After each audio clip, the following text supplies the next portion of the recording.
by Japan standards, Californians are not indirect at all, right? They are still very much direct communicators if our reference point is Japanese communication norms. New York versus California, I would say Californians are not always as direct as I'm comfortable with. There is an expectation of mentorship and continuing professional growth.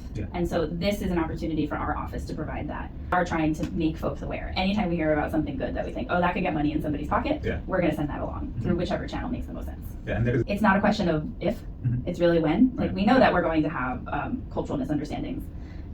We know that they might not be intentional. Finding your familiar community so that when you need that familiarity, you can access it. There is nothing bad about wanting to access what is familiar. There you go. We already know more about each other, and all we talked about was our first names. Exactly. But when you have the energy, having that proactive approach will help you in those later moments of stress and say, oh, I have the community to lean on now. Old school faculty members have an approach of, I tell you what to do and you do it, right?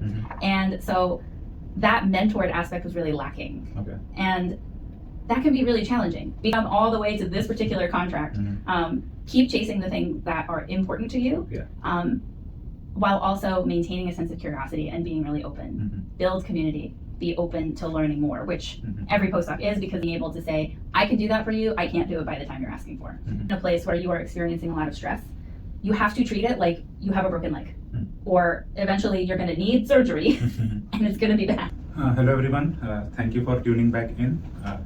I am Abhishek Kumar. I am the Career Development Officer from Postdoc Scholars Association.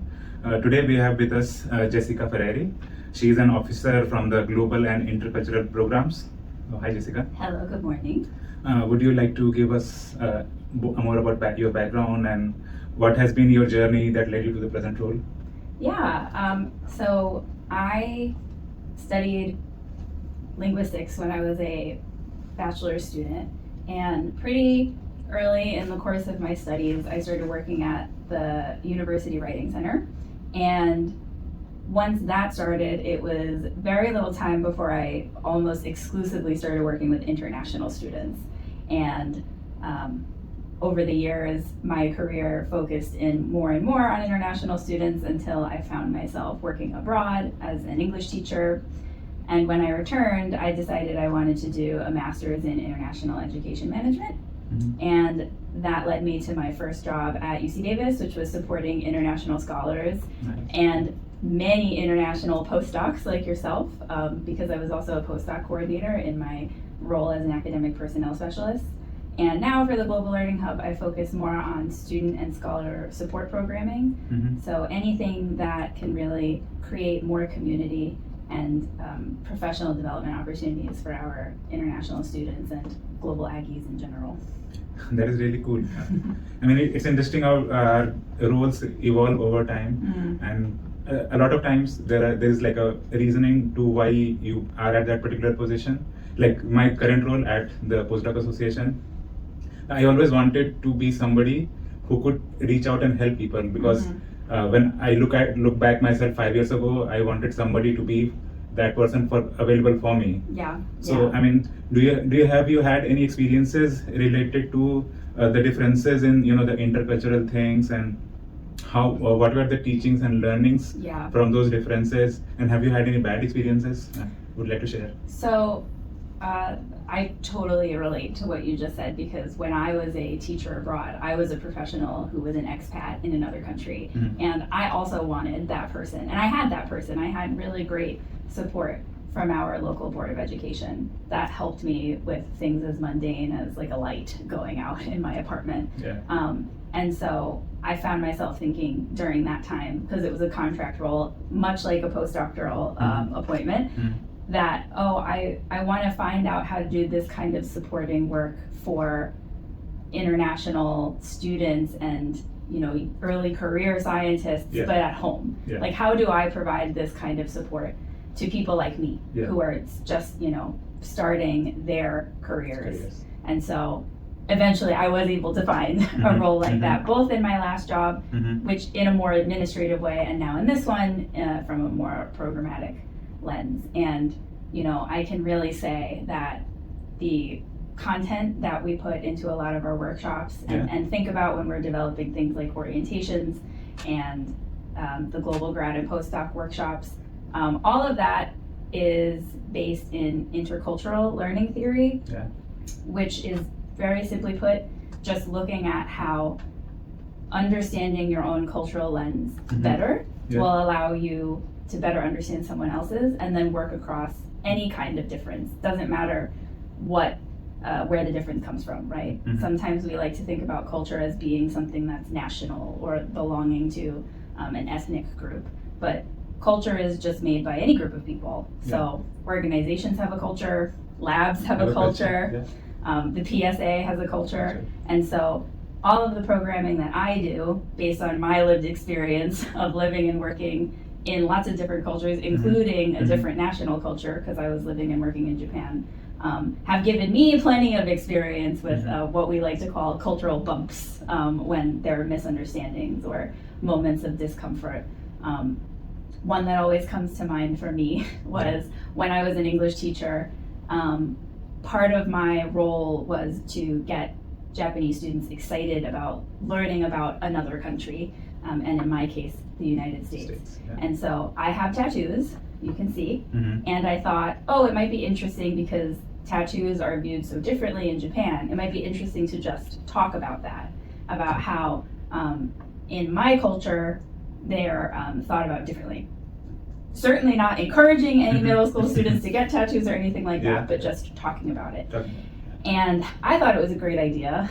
And my co-teacher was very, very uncomfortable and thought, oh, I don't know. She was saying to me, I don't know, it might be difficult.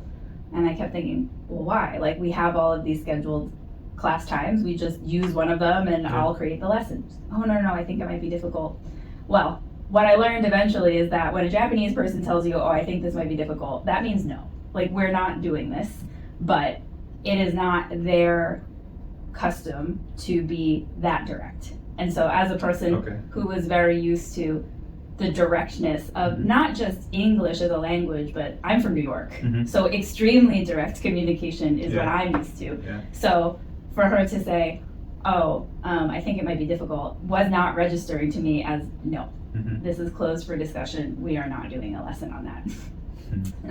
I've had many cultural bumps around those types of communication differences, but all of them are learning opportunities. And honestly, when I look back, they make for really interesting stories. And so I'm grateful for them. That is really interesting. So, I mean, talking about just between US and Japan, but there are different countries that look into different things so differently. Would you like to talk more about how you see the different cultures in terms of, for let's say, California versus New York, and then comparing it with other countries? Oh my gosh. Well, I appreciate you acknowledging that the cultures are very different. When I moved here, it's always really interesting to see how you don't even notice your lens until you almost have to take it off. And so I don't think Californians think of themselves as indirect or not forthcoming. But for me, when I arrived here, one of the first things I noticed is that they just didn't seem as comfortable with direct and honest communication as I was, or as what I was accustomed to. Which doesn't mean they're wrong. It's not a question of right or wrong, good or bad, ever, because no cultural point of view is better than another. But I was certainly having an experience of like, why isn't anybody saying what they're really thinking? And like, is this that big of a deal? And why are we so dependent on kind of pleasantries? For a long time, I kept getting thrown off because I would get to work and I would get going on whatever task I had going that day, and I might have like a question for someone where they had some information I needed, and I would open up Slack and I would say, hey, so-and-so, can you tell me about this thing that I need? And every time the response I get is, oh, hi, good morning, Jess, how are you? Almost like, we have to do this formal salutation first.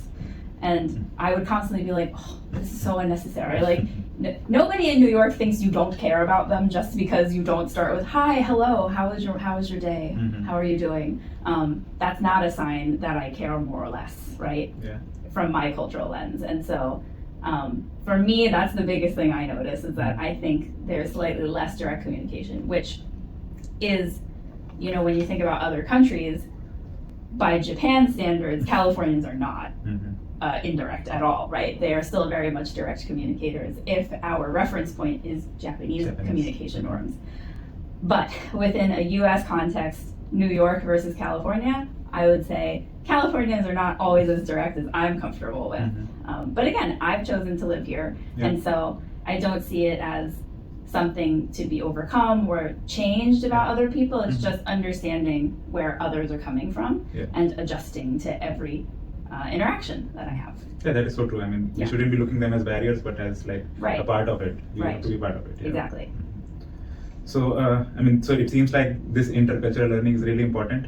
How would you like to suggest the international postdocs coming to US and UC Davis, like the importance of intercultural learning and how to adapt it into their own lifestyles? Yeah, I think the most important and basic thing you can do is just acknowledge that difference happens and difference isn't bad. And also dispelling the idea that there is an end point at which we become culturally competent or we fully assimilate.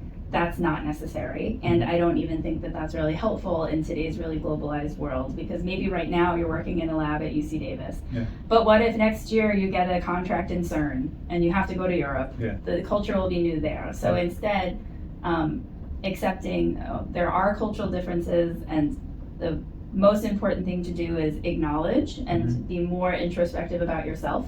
What are your own cultural norms and expectations about people's value and behavior, your own values and behavior, so that when you notice a difference in someone else's, you can say, okay, there's a difference between us, and now I'm going to engage in what might be uncomfortable interaction to work with that person.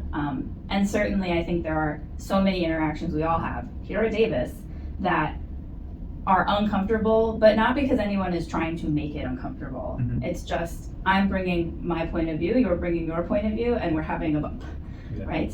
And I think 99 times out of 100, those situations are navigable, as long as everyone is committed to being respectful, following our principles of community, which, the principles of community are UC Davis specific, but extremely relevant in intercultural learning. So for a new postdoc, I would say be prepared, be open, and maybe if you are struggling, a really good resource on campus is my program that I host, the Global Grad and Postdoc Career Skills Series and Certificate. It's a really, really long name, I know. So I will probably just call it the Global Grad and Postdoc Series. It's a grouping of workshops that I organize, both facilitating it with global affairs professionals, but also with our partner units on campus, to create these spaces of conversation, introspection, and reflection amongst our graduate student and postdoc community to talk about these exact topics of how does culture contribute to conflict, and what do I do if I find myself in that situation, right? We're all, like you said before, labs have their own culture. Eventually there's going to be a conflict, even if it's about something mundane, like where equipment should be stored. Exactly. It doesn't have to be something that's really rooted in values. It can still be a difference in just expectation between people that has to be navigated. But we also have topics like, how do you integrate your experience with difference and diversity into statements that you have to write for job applications? How do you look at the topic of communication and think about how culture influences how you communicate, and how that can prepare you to expect and meet other communication styles that you don't necessarily share? These are situations that are going to happen to all of us for the rest of our lives, and certainly to postdocs as they navigate their career path, regardless of what kind of setting they choose to work in, whether that's continuing in academia, leaving academia for private sector, industry, or finding those rare roles that straddle both. We know they exist. And so regardless, all of these topics are really relevant. And so the hope is that the workshops can help address your immediate situation, but will also provide development that you can lean on in the future. Yeah, so that is really true. First of all, I mean, it's really important that we acknowledge that there will be disagreements, and Yeah. the point being we agree on those disagreements. Right. And since we're talking about your office, would you like to say what is the prime mission of your office that you work with? Yeah. And you talked about the certificate series. Are there other resources and workshops that are there available for the postdocs? So my unit is the Global Learning Hub, which Mhm. is an office within the larger unit of Global Affairs. Okay. The Global Learning Hub is primarily focused on helping all students and postdocs on campus engage in global learning, which is a combination of both local, virtual, and national experiences, right, and international experiences, of course, that help you engage in difference and work across those differences. And all of the different kinds of resources that our office provides is really focused on helping build awareness, build skills, and pursue collaborative action. Now, postdocs are already well into this process. Some students who are like, if we're talking about programs for undergrads, they may just be starting Mhm. on this journey. Postdocs have already done all of these things, at least a little bit. You have to have awareness and skill building and interest in collaboration to Yeah. take a postdoctoral scholar position. Yeah. So while I would say the majority of our programming is for students, this one program that I coordinate, the workshop series, includes postdocs. And that was a change that already existed from when this program was started many years ago, but that I insisted on keeping and trying to increase because a lot of student support services folks don't necessarily understand how postdocs fit into the university ecosystem. Mhm. And so sometimes they're not thought of as learners. Yeah. But you know and I know that postdoctoral contracts are meant to be mentored positions. Yeah. And so while you are working and you are very much independent in a way that students are not, Mhm. there is an expectation of mentorship and continuing professional growth. Yeah. And so this is an opportunity for our office to provide that. Of course, Global Affairs at large offers a lot of support in different forms, things like our Ignite seed grants that PIs can apply for. And so certainly since postdocs work so closely on their PIs initiatives, that's something that I can see very easily actually being initiated by a postdoc who's interested and saying, hey, PI, this is a really good opportunity for us. So that's a way for Global Affairs to really invest in the work that our postdocs are doing through the work that their PIs are doing. Yeah. And as last week was Postdoctoral Appreciation Week, there we go. National Postdoc Appreciation Week. We celebrated it here at Davis too. Our Services for International Students and Scholars is incredibly proud to be sponsoring the visas of probably more than half of our postdoctoral scholar community on campus because so many are international. And so we had a little breakfast and invited everybody. Yeah. That's something that we plan to do every year. And SISS, because we have such a big international postdoc community, is planning again to host some kind of social community event in the spring. Even though it's not Postdoc Appreciation Week, we still want to bring together The community. Yes, Yeah. and help create that community between our international scholars of all stripes, whether they are postdocs on campus or visiting researchers. Yeah. We want to really help to build that community. So those are the top ways that I think Global Affairs really tries to directly or indirectly support the postdoc community. Well, thank you for sharing those things. You briefly talked about the grants. Would you like to share more about the grants? Yeah, I'm just going to pull up the page. I mean, especially the situation right now, it's really important to I have know, more grants. right? Yeah. Absolutely. So this is a program initiative that Global Affairs as a unit on campus funds. And they do this in partnership with our different colleges and schools and centers on campus. So the full title is Seed Grants for International Activities.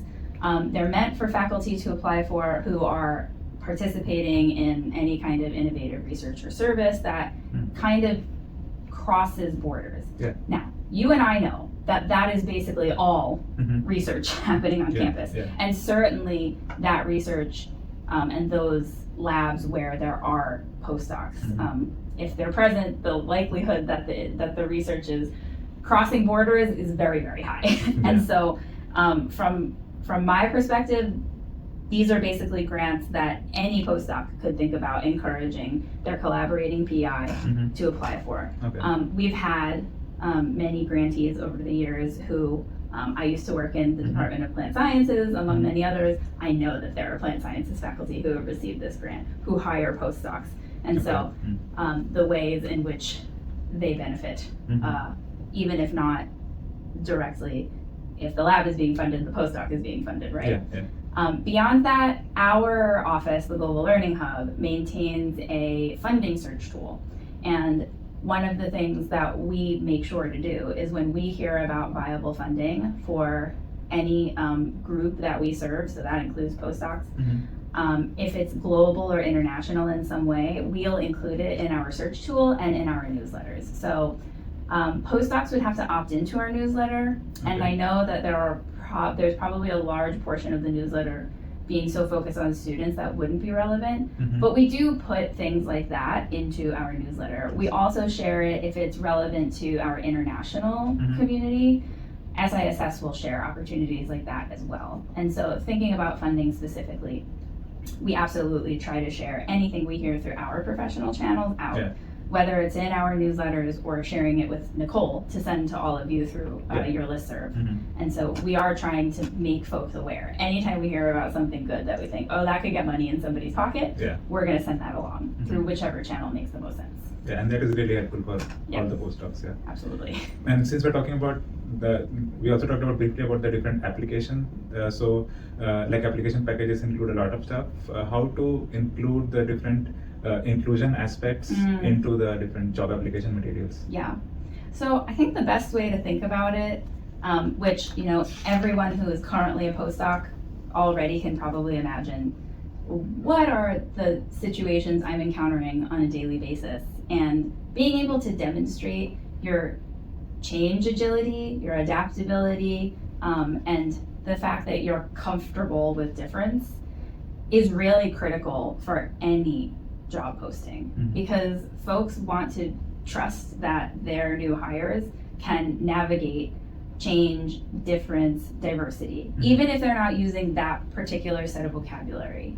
The skills, the transferable skills are the same, regardless of what you call them. I think it's been really difficult in our current environment to talk about diversity, equity, and inclusion, because those terms are so under fire right now. But what they actually reference is all still happening and is all still important, and are actually things that employers care about. Can you work with people who think differently than you? And so much of academia is seeking out people who think differently than you and seeing what germinates from those different approaches coming together collaboratively. So being able to demonstrate that you have that capacity, which I believe all postdocs have, because I don't think you could have made it to a postdoctoral scholar position if you don't have those qualities already. So being able to describe in writing how your blend of experience and lived experience, so not just your career experience, but if you've come to UC Davis from another institution, if you've come to UC Davis from another country, talking about how you have navigated difference successfully, or even how you've learned when there was an unsuccessful moment. And that's what the workshop that our partner, the Center for Educational Effectiveness, in their writing a inclusion statement, that's what that workshop is all about. How do you capture in words your experience with working across difference? And so our team, not CED necessarily, always talks about this topic in terms of working across difference, which doesn't reference diversity, equity, or inclusion. But at the heart of it, that's really all it is, right? Whether it's difference of thought, opinion, hopefully not values, because working across different values can be really hard. And that's certainly something you want to think about when you're looking for your next position is, are my values aligned with this institution? Or am I going to be fighting from the very start because there's a big misalignment? And so I think, beggars can't be choosers. I know that most folks who are in the job market their first question is not, are my values aligned with this institution? But it is worth asking yourself during the process of looking at all of these open, whether they're faculty or industry positions, is making sure that you're setting yourself up for success, that values and culture are at least starting from a place where any differences that do exist are navigable, right? Because as the new kid on the block, probably you as a postdoc, as an early career scientist, will maybe be expected to do more adjusting than your hiring department is, right? So making sure that you are not going to have to do so much more work to navigate that is probably smart when looking at different career opportunities. Yes, I mean, and also for a postdoc, it becomes really interesting when you move in from another country. Like when I moved in, we had a postdoc from Iran, we had a visiting scholar from Spain, we had undergrads from across the US. So fantastic. A lot of intercultural aspects over there. Yep. So what would be your suggestions to foster an inclusive lab environment? And if you are facing a microaggression, for example, how would you respond to that, like for a postdoc? So first is, I think, and this is true for I think any space, is assuming best intent. And so that can be hard, and certainly not every scenario warrants assuming best intent. Like if something is very clearly meant to offend or hurt, that's different than someone who is like truly microaggressing and unintentionally causing harm. So I think in any situation like that, start from a place of assuming best intent and asking yourself, why does this feel bad to me? What is it about my experience that is making this feel bad to me? And then bringing, if it's safe to do so, bringing those concerns maybe to the party who caused them. If that doesn't feel safe or doable, there are a lot of supports that postdocs can use. We have ASAP on campus if something is like really troubling and counseling might help. ASAP is available. If it's not verging on mental health and it's just, I want someone to sound a situation off of, we have our ombuds office, which are incredible. All of our ombudsmen are well-trained conflict management professionals who are perfect for situations like this. And they are a confidential resource. So if you decide you would benefit from a truly neutral third party hearing about the situation and helping you to develop a action plan about how to respond, even if that is just seeding a conversation with the person you had a misunderstanding with, they can do that. They lead our workshop on navigating intercultural conflict, which actually we have in 2 days, if anyone is interested in that topic. They teach that workshop for us, which is, specific for grad students and postdocs. So, the topic of navigating conflict applies to all job classes on this campus, but our workshop really makes it specific for graduate students and postdocs. And so I would say from a preventative place, maybe considering joining that workshop and thinking about building some basic tools about what will I do in a situation like this. But if you already find yourself in that situation, avail yourself of all the resources you have, and then just have a conversation with the person. And again, sources like ombuds can help to, I think, mediate conversations like that if they are more difficult. So it's not a question of if, it's really when. Like we know that we're going to have cultural misunderstandings. We know that they might not be intentional. Asking ourselves to have grace for both ourselves and the other person, and then engage in the discomfort that's sometimes necessary to solve the problem instead of avoiding it, I think shows a lot of maturity, but also change agility, and is a sign that you're going to be successful in your chosen career path. Because academia has no shortage of disagreements and challenges that are just going to be presented to you in time. Thank you for sharing that. Since we are talking about differences, a lot of time those turn into cultural shocks. Like when I moved into US, we have and I moved in from India, Yep. so we have differences of like food, festival. Mhm. We have different kinds of activities going on. There is a sort of a language barrier when not just English, but we have different accents. Mhm. There comes differences like in India we have a habit of collective life, but here you have more of an individualistic space. Yes. So how to practically navigate these challenges of cultural shocks, and Mhm. are there other sorts of challenges faced by postdocs moving in from outside? I think there's no shortage of challenges, really, because it's, there are some challenges that people face when joining a new organization, regardless of where they're from. Yeah. And I think that those are just increased for folks who are joining a lab from another country entirely. Because if you think about it, like from the time you wake up until the time you go to sleep, right in the beginning, everything Mhm. feels different. Mhm. And it can therefore be really stressful to then be expected and asked to engage at the level that you want to perform and also you're being expected to perform. Yeah. When something as simple as what you eat for lunch is creating stress because you maybe can't right away access foods that feel familiar. You can't easily communicate with your social circle because of time zones or technology accessibility. You can't access the type of entertainment that you might be used to for relaxing. Mhm. Everything becomes more challenging right at the beginning. Mhm. And so, like I've been saying, the first step is give yourself some grace and also accept that this is happening to you and that it's normal. Mhm. Don't put pressure on yourself to immediately adapt. Yeah. Adaptability will come. And quite honestly, because you got the position, you're already adaptable. Mhm. It's about accessing that capacity in doses, Mhm. right? Because it's not reasonable to think that you can adjust to a totally new place and way and rhythm of life and cultural norms in a short amount of time. So I think there are simple strategies that we recommend to anybody, whether you're a postdoc or a student, finding your familiar community so that when you need that familiarity, you can access it. Mhm. There is nothing bad about wanting to access what is familiar. Yeah.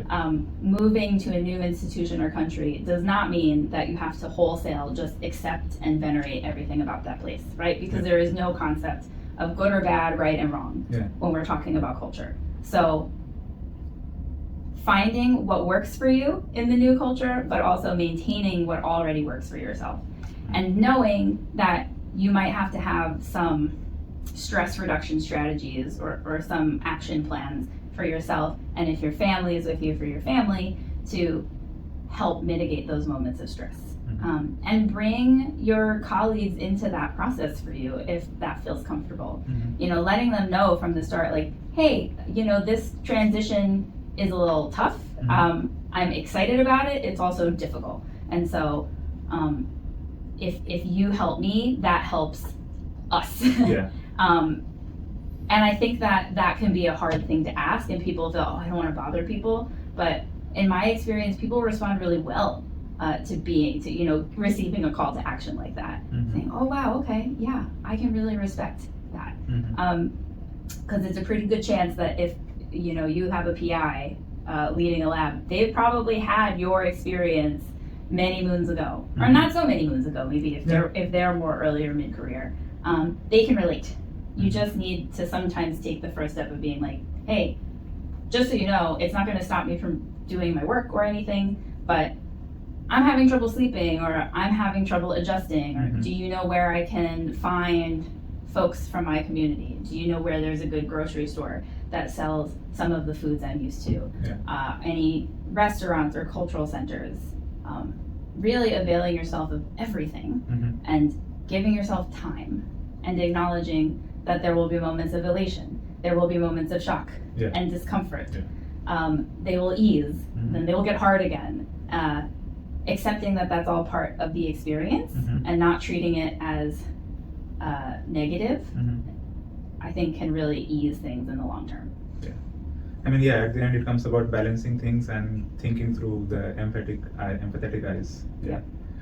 Would you like to suggest any icebreakers to deal with these cultural differences and how to bring cultures together? Yeah, I really like the one that our director of inclusion uses, so Linda Amro, I know that you know Linda because you took our workshop on inclusion, but she starts her workshop every time with an icebreaker that asks people how they start their mornings and what their favorite warm beverage is in the morning. Because something as simple as how you start your day can be a really interesting window into the other person. For example, I have an iced latte on the table. I'm tired today. I already had a black cup of coffee this morning. If I don't have black coffee as soon as I get up, we're gonna have problems. And so you probably start your morning slightly differently. Like, how do you start your morning? I like to have coffee as well. Okay. Sometimes I have protein shakes. Okay. So just the idea that we all have to get up. Yeah. Let's talk about what that process looks like for us. It reminds us when we are so maybe conditioned to think, oh, that person is very different than me. To be reminded that, yeah, but we all get out of bed in the morning and we all follow a ritual. Another fun thing that we often use in our workshops is asking people to talk about the story of their name. Yeah. That's a little bit more involved, but can be a really nice but not too prying way to learn more about your colleague. So how did you get your name? Does it mean something? I often found myself thinking as a younger student that I was so envious when people would have stories about where their name came from or that it was a family name. Because I don't have a family name. My name is my name because it was popular the year that I was born. And I have the same middle name that my mother had, that every other woman in my family had. So I love hearing about when somebody's name has a special meaning or maybe belongs to another member of their family and where that name came from. Or, you know, for me, it's more interesting for me to talk about the nicknames that I have that people have chosen to call me and where they come from. Those, I think, are really easy, basic ways to getting to learn more and disarm and say, I'm interested in the things that make you you. I hope you can be interested in the things that make me me. Yeah, and talking about names in India, we have like a custom of there's a priest that comes like there's a festival that goes on and they pick like a letter from which you have to be named.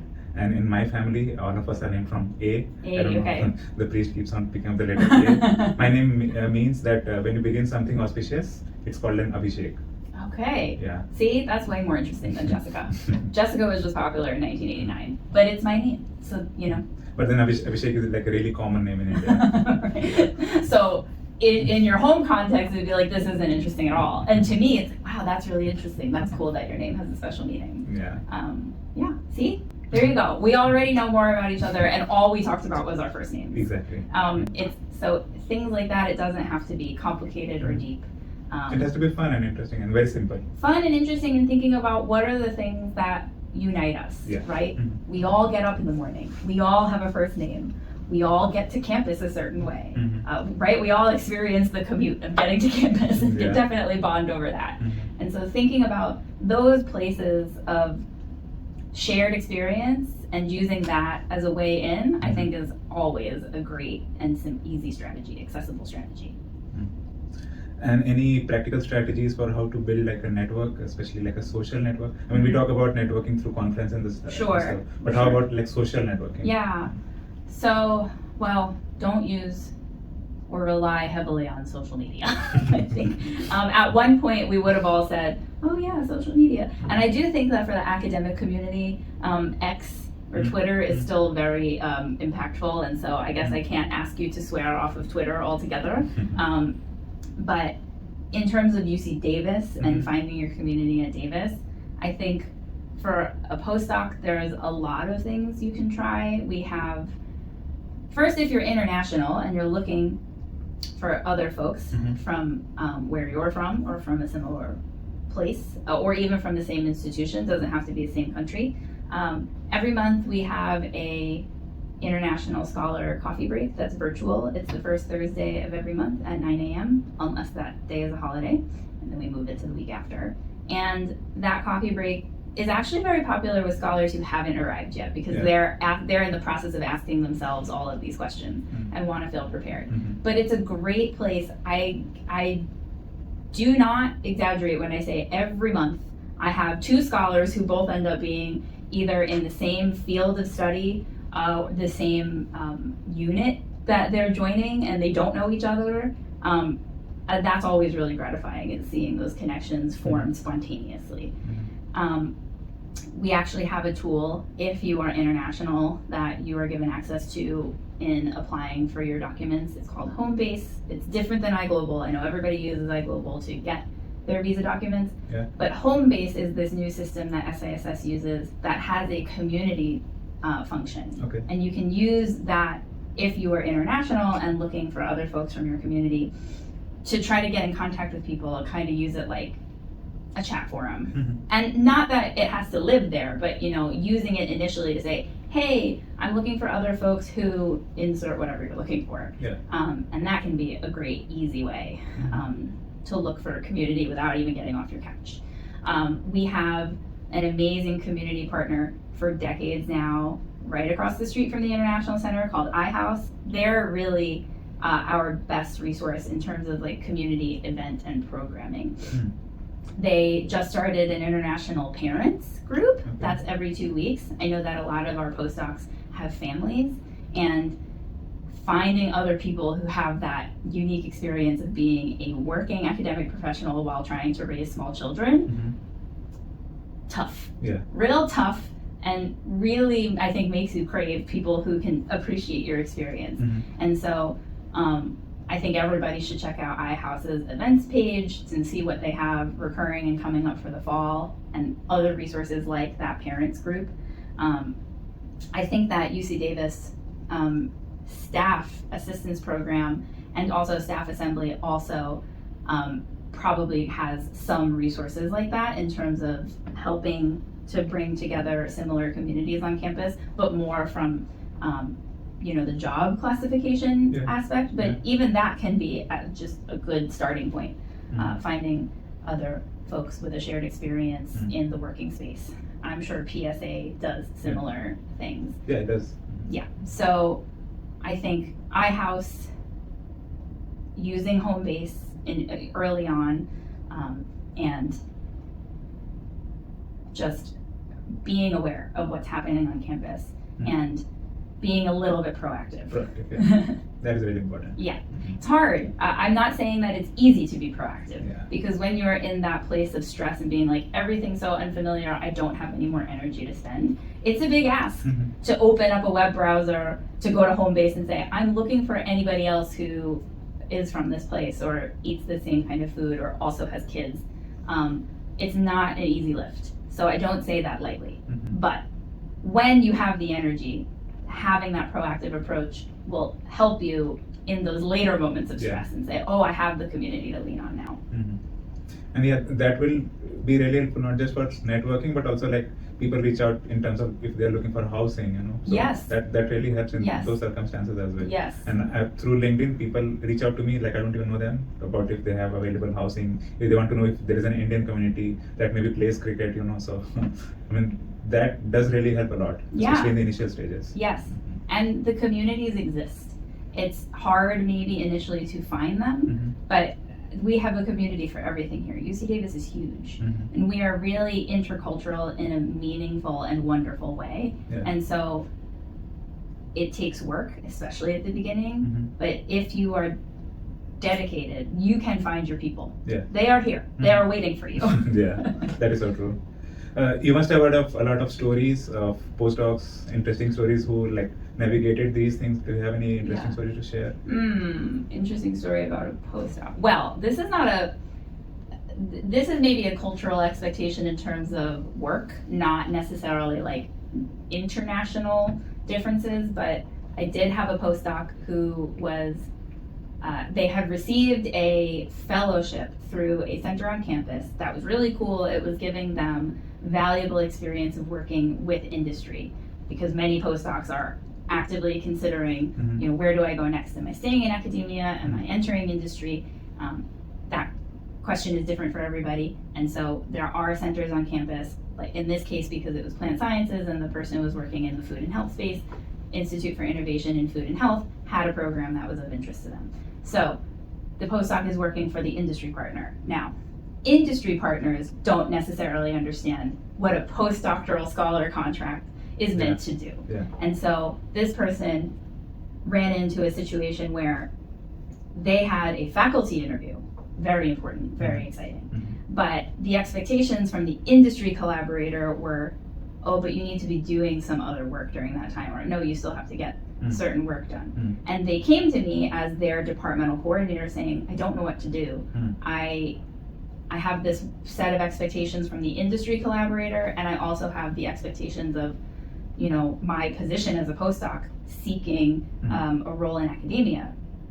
And the first thing I did was say, okay, thank you for telling me the role of a postdoctoral scholar at UC Davis is to be a mentored early career scientist whose goal eventually is, we hope, to keep you all in academia or in academic circles and continue to contribute to knowledge production and generation. And so I said, I will help you navigate this situation, because your primary directive at the end of the day is that you are also still learning, and you are in a transitional space as an early career scientist. And it is completely understandable that you would need to move your schedule around a faculty position interview. And so I said, don't worry, I'm going to help communicate this with the partner, because this is important. And so knowing that, you know, you have these champions on campus, your departmental coordinator, Nicole. I mean, I think everyone knows that Nicole is their champion. and me, even though I don't have that kind of job anymore of working in that much more direct administrative support role, the work I do now is still very much trying to champion the postdoctoral experience and make it as full and fruitful as it can be. I had another postdoc who, they had an expectation, right, of mentored research, which is what all postdoctoral positions should be. But as I think will come as no surprise to anybody listening to this podcast, is that some old school faculty members have an approach of, I tell you what to do and you do it, right? And so that mentored aspect was really lacking. And that can be really challenging, because even though you're all very capable in your own right, you got through your PhD program, which is no small feat, you don't start a postdoc and suddenly become a full-fledged professional that can do everything independently. You know, you are agreeing to a mentored experience. It's in the contract that you sign. And so the fact that that wasn't really happening, that wasn't the dynamic between the PI, who also happened to be new to UC Davis. And so they were also kind of a first-time supervisor, created a lot of challenges for that particular contract. And, you know, I would like to think that in that situation, nobody was really wrong, because the faculty member was a first-time supervisor and was learning in real time that, you know, expectations and reality are different. The same time, the postdoc, who is also new to UC Davis, new to the country, is saying, I need more support than what I'm receiving, but I don't seem to be able to access it. What do I do? And so that situation became a little bit more, you know, escalated than I think those situations have to become. But I think that that's not an unfamiliar experience for any postdoc to have, when you have a moment of feeling like, I could use more support than I'm getting, and figuring out how to ask for that. And if the PI is not able to give it, where can you get it from? And so, you know, I don't think all circumstances are as dire as that particular postdoc's was. But the best thing that they did was reach out and ask for help and say, I'm asking my PI for help. The PI doesn't seem able to give it. So now I'm coming to you for help. And I'm looking how to navigate this misunderstanding in a way that is productive and not finger pointing or destructive. And so in both of those situations, I think the thing that the postdoc did right was say, I'm having a problem and I need help. Reaching out of help. Suffering in silence is not going to fix anything. It's not a guarantee that the problem is going to go away. And creating opportunities for dialogue, even though your primary goal should be making sure that you have the resources you need in whatever kind of proactive or reactive way you need to do so. That can also be a really valuable learning opportunity for the people around you that provide that support. So, hopefully that PI is a better supervisor now than they were at the time. And it taught me what to do if that situation ever happened again. So it really can create a lot of positive ripple effects to ask for help. And I don't think we always think of asking for help in that light, but we should. It's good. Yeah, and that is really true. I mean, as postdocs, we do a lot of stuff on our own, but there are moments when we need sometimes supervision. Yes, and that is a really reasonable expectation. That, if anyone were to go look at the APM for postdoc right now, you can look it up, APM 390. The first line says that it is a mentored position. So expecting that you can be completely self-sufficient and completely independent is just not realistic. Yeah. And okay, so I like to talk about this. How can a postdoc be successful in their careers? Like, it could be depending on if you wanna do if you wanna get a good position. You look at in terms of publications or like how you have contributed to the society. What do you think is like the meaning of success, and how can a postdoc be successful? Oh, well, the meaning of success is a pretty big question. I think, going back to culture and values, it's very important that each postdoc asking themselves this question and embarking on this journey knows what success means to them. Because I think so often, as people in a competitive society like the US, but like academia in general, it's easy to get caught up in other people's definition of success. So knowing from the very start, what do I need to feel successful, is a step I think a lot of us don't take. And it can be hard to say, I'm going to define success differently than it's being handed to me, or that it's packaged, or that everybody else is using this definition. And so if success means you're going to get a tenure track faculty position, then thinking about what are the steps I can take to facilitate that eventual transition. And accepting that now particularly, but always, academia as a field is a little bit volatile. Nobody is working on concrete funding, and it's not unusual that suddenly there's an interruption to the flow of funding. And so that's where I think being intentional about networking and creating community, whether or not it's related to your professional advancement, is key. Because it'll be in those times that you'll turn to your community and say, okay, I have had an interruption to my regularly scheduled programming and I need to figure out how to pivot. People want to help, right? And even in those situations, usually PIs are not happy that they are putting anybody in their lab in that position, but they're as much at the mercy of funding as the postdocs are. And so really making sure, investing time and energy into communities and networks as part of your job, as part of your directive as a postdoc, I think is really the best thing, the best place to start. And then being really secure in what is success going to look like for you. Is it that you're going to get a tenure track position, or is it that you're just going to maintain a position that lets you focus on your family because you have young children, or that you want to have a work-life balance that allows you to be active in a community outside of the academic community? I think all of those are different versions of success, and they're all success. Exactly. Being able to say, this is what I need, as opposed to there's one path and we all must walk it. There's not room for everyone on a single path, right? This is why we find so much competition for all of the same job postings. But I've talked to plenty of postdocs who are like, wow, I timed this so perfectly. I had a hard time during my master's program because that's when I had my first child, but now like my kid is 10 and I am in my first year of my contract, and like it's all working out. So perspective is so important and valuable. And really hard to come by. Like you have to ask yourself the hard questions about what is important to you. But taking the time to do that can really be the difference between people finding themselves in challenging situations they feel able to navigate, and people in those same challenging situations feeling stuck and unable to navigate them because maybe they're not on the right path for them. I would say that to anybody, not just postdocs.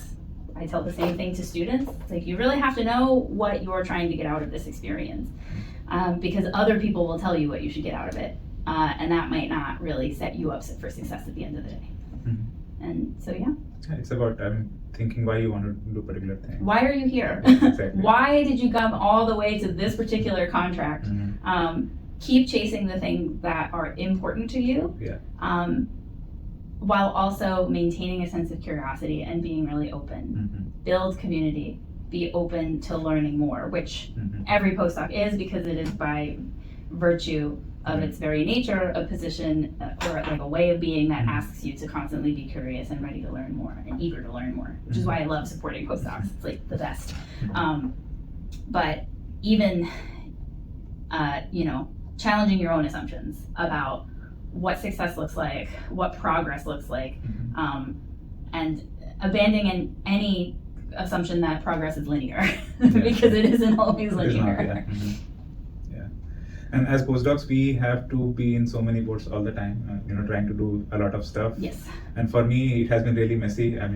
Doing so many things. Sometimes I feel like, what if there were 5 Abhisheks, even they might not be sufficient to do all the things that I'm doing. So, do you have any strategies to manage time? Like, how do you do it? Ooh.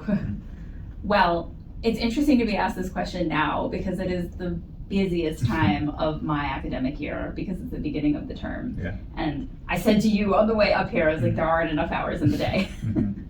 I think it's kind of what you just said, which is accepting that everything is going to get done, and really having a adaptable approach, and not thinking, oh, there is only one timeline that is good, and I have to keep that timeline. You have to be ready to change and adapt. And so in terms of time management, I will hierarchically prioritize what has a due date that I can't move versus what could get put off to tomorrow.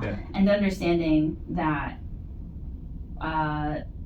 having something done early does not mean that it is better. And that, especially in terms of setting up other people's expectations, right? Because we work in collaborative environments, being protective of your time. And so being able to say, I can do that for you, I can't do it by the time you're asking for.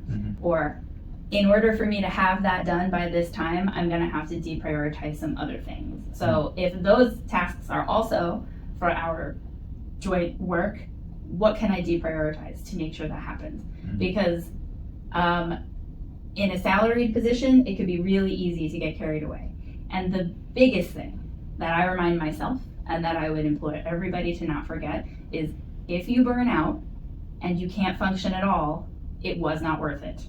It doesn't matter that you got the task done, because now you can't produce anything of quality, because you're so burned out that it's like failure to launch. It is easy to get to that point in a salaried position in a highly competitive and economically productive community, the way that academia can be. If you let yourself get swept up, you will find yourself with not enough hours of sleep and constant feelings of pressure of looking out and seeing everything that needs to get accomplished. So it's important to stop and say, all of it's going to get done, and I can only do it at the pace I can do it. And yes, part of being in a learning position, like a postdoctoral scholar position, is learning how to do things more efficiently and quickly and succinctly over time. Trust in the process, trust in that you are in a position right now that is teaching you how to become more efficient. And also, as an administrator, faculty are some of the most inefficient people I work with on this campus. And so it's really not unusual, because, the demands put on academic positions are really variable and kind of impossible. You can't be good at everything. And so even something like time management, while it is great to aspire to be really, really good with your calendar and super even-keeled about your expectations of yourself. The demands on our faculty, and then by extension our PIs, are so great that, like I've been saying this whole time, you just gotta give yourself some grace. Yeah. You might miss a deadline. You might have to move something back in your calendar 10 times before it gets done. But trusting that you can prioritize all the things you have to get done, and you can still prioritize your health, is really like the best time management ethos that anyone can have. Well, thank you for sharing your strategies for that. And sometimes these many things could lead to a situation of stress. Yes. And not just that, like for example, you might be talking to and dealing with a lot of postdocs, in some sort of stressful situation. That could also sometimes bring that stress onto you. So what are your strategies for stress management and avoiding, let's say, burnout? Yeah. So I've been very stressed lately because it's a busy time. And as I keep telling people, I'll say, nothing is bad, nothing is going wrong, but there's so much that I just feel all of this pressure. And I feel like at any moment, I could drop all of the things I'm juggling and it would be catastrophic. And the first thing to acknowledge is that there would not be any catastrophe. Yeah. It is so hard to challenge our inner voice of being like, it will be catastrophic if I miss that thing, saying, will the world end? I think the sun will still rise the next day. And so stress and anxiety is entirely the experience of not being in the present. It is worrying about realities that have not come to pass, what ifs. And if your stress is coming from that place, as mine does, right? I'm really just speaking not in clinical terms, just in my personal experience. If your stress comes from the what ifs, the most important thing to do is come back to the present. Like, what do I have the capacity for right now? What do I need to do to build my capacity for these other things that I need to get done? The answer might be taking an afternoon off, or looking at other ways to adjust your schedule. And I think that can be really difficult to ask for in certain environments, because some labs are run very like, we are operating from 9 to 6 and you have to be here 9 to 6. That might be the case. And you can still maybe come to that PI and say, in order for me to keep operating at this level, I need to take a day, right? This is what we are given sick time for. Take a sick day. Or because salaried positions, you don't take sick time in increments. You take them in whole days or nothing at all. Get a little work done, then take some time. Yeah. It is important that you ask for that, because nobody that you work with can read your mind. They might see that you're stressed, but no one is going to hopefully step in and tell you what you should be doing, right? You need to know thyself and know what reduces your own stress. Yeah. So for me, it's taking time back for myself so that I can either, if my body needs rest, I'm just gonna sit on the couch and watch TV. If it's not necessarily that I'm physically fatigued, but mentally I'm fatigued, I'm a runner. So I might need to go for a run with my friends, or I might need to go out, shopping mindlessly for 3 hours to get that equilibrium back so that I can get back to it the next day. Doing things like that will keep you away from that place of true burnout, where we're not just talking about an afternoon off, we're talking about an extended amount of time that it's going to take you to get back to equilibrium. And that creates more stress because then you're like, I can't do it right now, and how am I going to get all of these things done that are just piling up and waiting for me to feel better? So we don't want to let ourselves get to that place. And thinking about, of course, stress has physical symptoms associated with it, right? And so in that way, stress is a physical illness.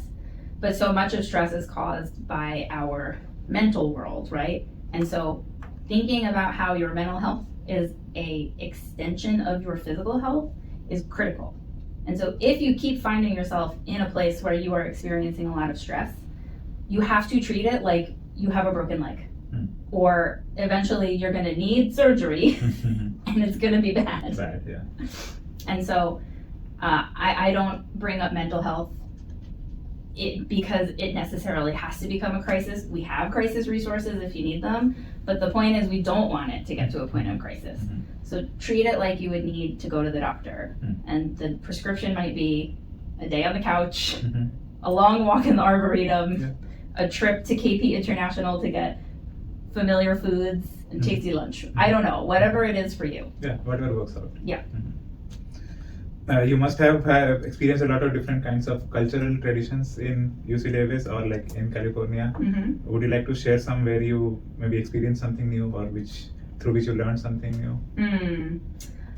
So when I was finishing my International Education Management Master's, I had a practicum position at UC Riverside. So actually the first UC I worked at was down in SoCal.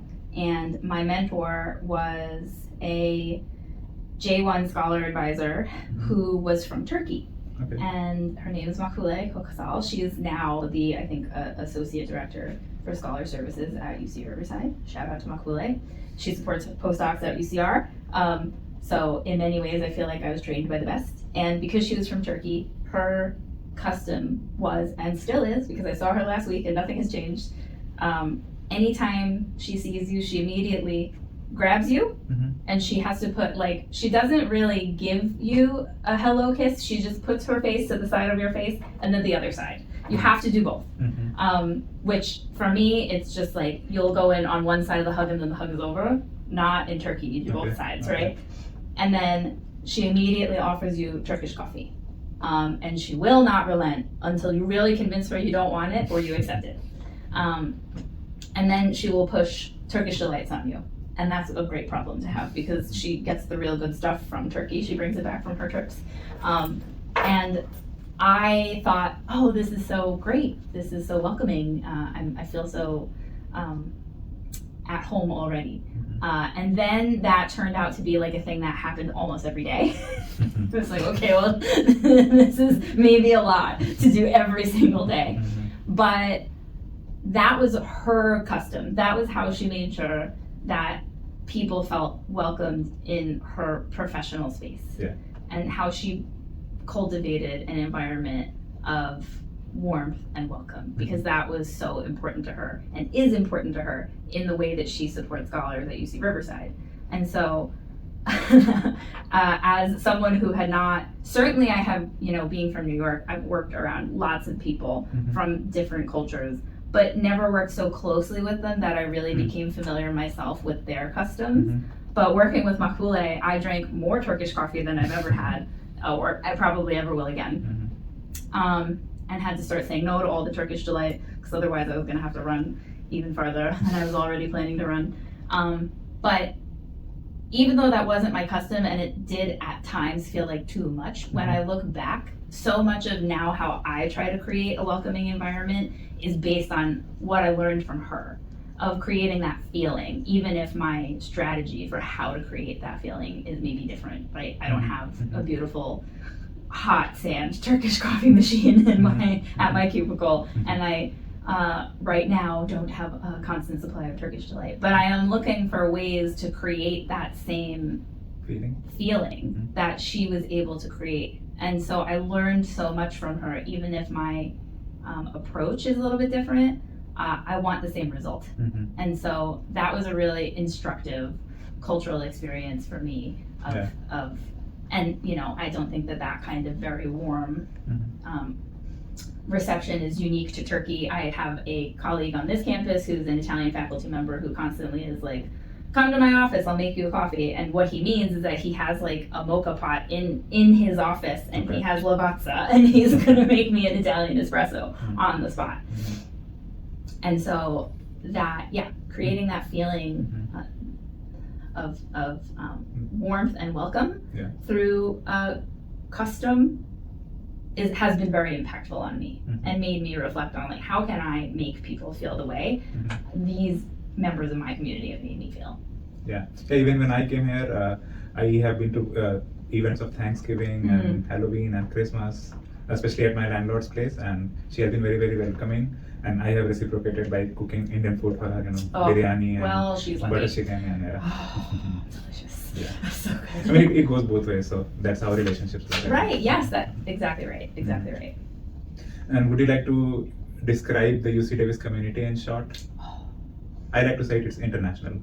Yes, we are intercultural. We are international and intercultural, and it's amazing. I think it's the best way that an institution like this can be, because as charming as like the small institution feel can be,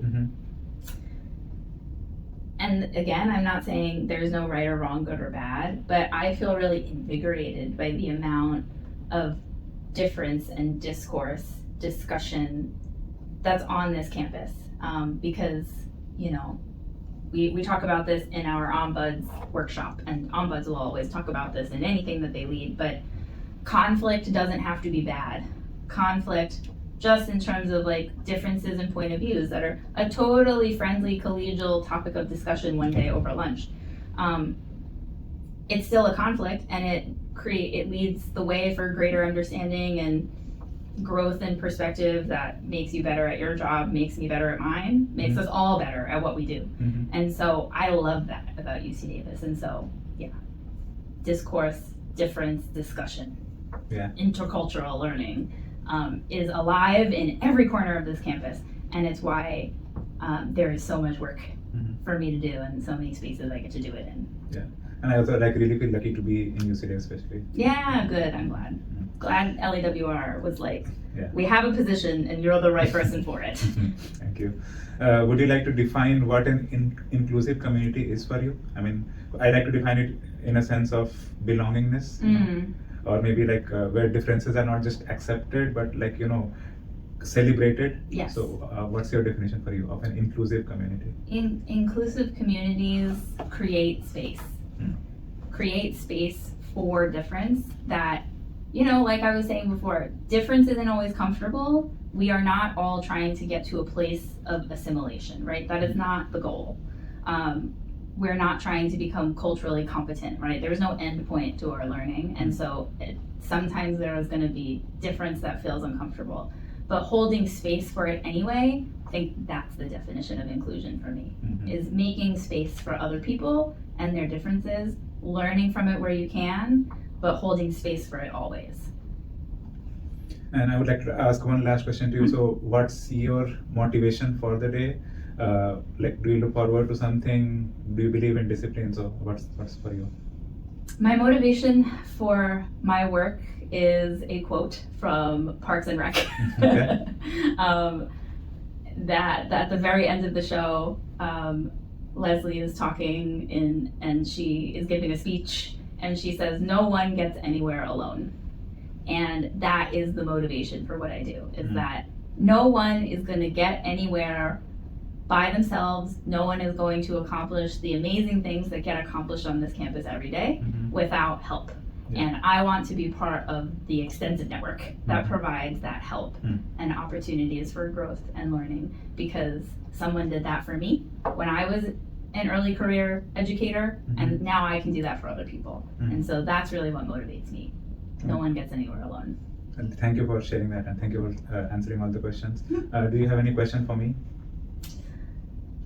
Would you tell other people to do the Global Grad and Postdoc series? I would be happy to. Okay, please tell everybody to do it. Abhi got our certificate. And there's another one, we're adding even more for folks who are more focused, which I think some postdocs are. If you're more focused on the teaching and learning aspects of working on campus. So that doesn't necessarily mean in a classroom setting, right? I think postdocs are both students of their PI and their mentors to the students below them. And so teaching and learning is part and parcel of the postdoc experience. And so I think this topic is really relevant to postdocs. And so if you find yourself in more of a mentoring and mentored position and you want to dive more into that, we have our Teaching and Learning in Intercultural Spaces certificate.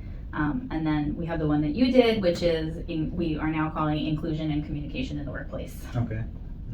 Which, thank you for doing that last year. Yeah. What else do I want to ask you? How many years into your postdoc are you? I did 2 years already, and I just began my 3rd year. Oh my gosh, are you going for 5? No, next year I wanna get into the job. Okay. And where do you see yourself I going? do want to go back to India and be in an academic position. Great. Yeah, Okay. that's the main goal. Yeah. What would you tell to someone who is just maybe has just signed their first contract and is going to be starting soon? I would say develop as many skills that you can so that you don't have to run after a job, the job runs after you. Heard it here first. And I just made that up. I did not think of it. There you go. That's inspiration. That's real inspiration. Well, thank you for sharing everything. Thank you for taking out your time from the busy schedule that you have, and hope to connect with you again sometime soon. Can't wait. And yeah, thank you guys for tuning with us. Hope to see you in another episode. Have a good day. Bye.